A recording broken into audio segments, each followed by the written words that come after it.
ಮಾಡು. ಪ್ರಪಂಚದ ಗುಣ ಜೀವನದಲ್ಲಿ ಮೈತರ ಹರಿಯುವುದು ಸಹಜ. ಸ್ವಲ್ಪ ನಿಶಮವಾದಾಗಿ ಕಾಣಿಸಿ ದುಡಿದವರಿಗೆ ಮಾತ್ರ, ನೀವು ದುಡಿಲಿಲ್ಲ. ಈಗ ಬಂದ ನೀವು ಹೇಳುದು ನಮ್ಮ ಪುರದವರ ಹತ್ರ ಕೇಳಿ ಇಲ್ಲಿ ದುಡಿದದ್ದು ಯಾರು ಅಂತ ಅವರು ಹೇಳಿ. ಇವ ಎಂತಕ್ಕೆ ಸುಮ್ಮನೆ ಅನ್ಯಾಯದಿಂದ ಮುಂದುವರಿಯುತ್ತಾ ಇದ್ದೀರಿ. ಅನ್ಯಾಯವೇ ಮಾಡುದು ಅಷ್ಟು ಮಾತ್ರವಲ್ಲ, ದೇವಸ್ಥಾನವನ್ನು ಬುಡಿಗಾಡಿದ್ದಕ್ಕಾಗಿ ನಿಮ್ಮನ್ನು ವಿಚಾರಿಸುವುದಕ್ಕಾಗಿ ಬಂದವರು ಯಾರೆಂಬುದಾಗಿ ಭಾವಿಸಿಕೊಂಡು ಸಂದಾಯ ಗುರಿದ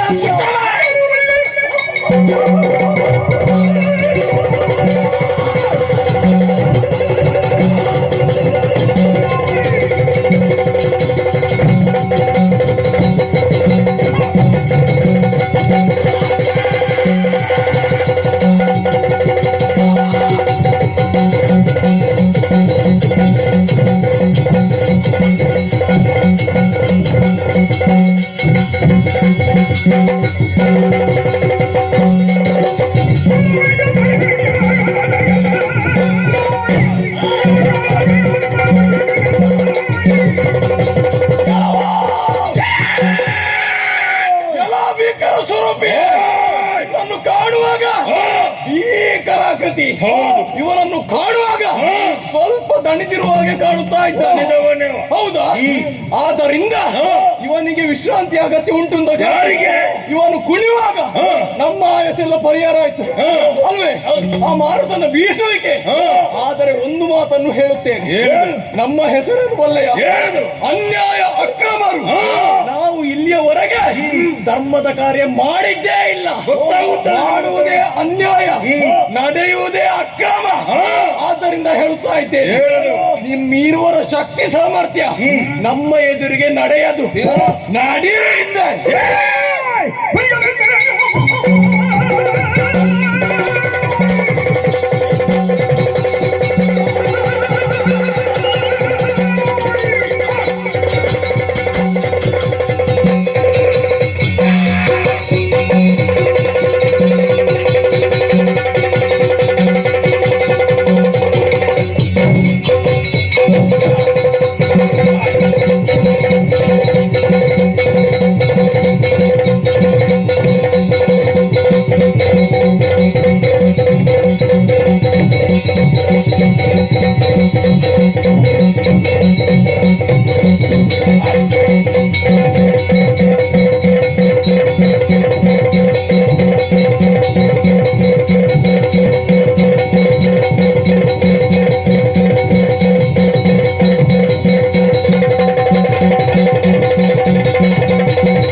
ಇದು ತನಕ ಅದೆಷ್ಟೋ ಮಂದಿಯನ್ನು ಆದರೆ ಪುರುಷರಿದ್ದರು ಘಟಾನುಘಟಿಗಳೇ ನಮ್ಮ ಮುಂಭಾಗಕ್ಕೆ ಬಂದರು.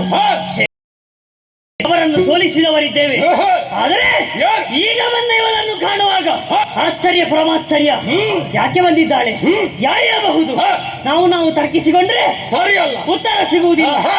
ಅವಳನ್ನೇ ಕೇಳುತ್ತೇನಂತೆ. ವಿಚಾರಿಸೋಣ. ಎಲೆ ನಾರಿ, ಏನು ಏನೆಲೆ ನಿನ್ನ ಗಡರಿದಂತಹ ಸೊಕ್ಕೆ ಅಥವಾ ಅತಿ ಭ್ರಮಣೆ ದಾನರಿ ಯಾರೋ ಎನ್ನಬಹುದು, ತಿದ್ದಿ ತೀಡಬಹುದು. ಆದರೆ ನಾವಿರೋರು ಸಾಮಾನ್ಯರಲ್ಲ, ಏನು ಅನ್ಯಾಯ ಅಕ್ರಮರು. ನಾವು ವರಬಲವನ್ನು ತರಿದ್ದೇವೆ.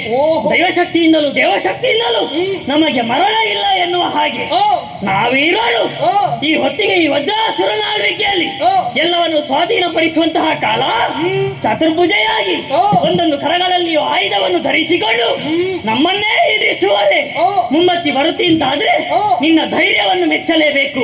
ಹಾಗೆನ್ನ ಮಾತ್ರಕ್ಕೆ ಸಂತೋನ ಆಡುವಂತಹ ಜಾಗ ಇದಲ್ಲ. ಯುದ್ಧ ಕ್ಷೇತ್ರಕ್ಕೆ ಬಂದಂತಹ ನೀನು ಯಾರು? ನಮ್ಮಲ್ಲೂ ನಿನ್ನಲ್ಲೂ ಇರುವಂತಹ ದ್ವೇಷವೇನು ಹೇಳು ನನ್ನ ಮುಂದೆ. ವರದ ವಿಚಾರ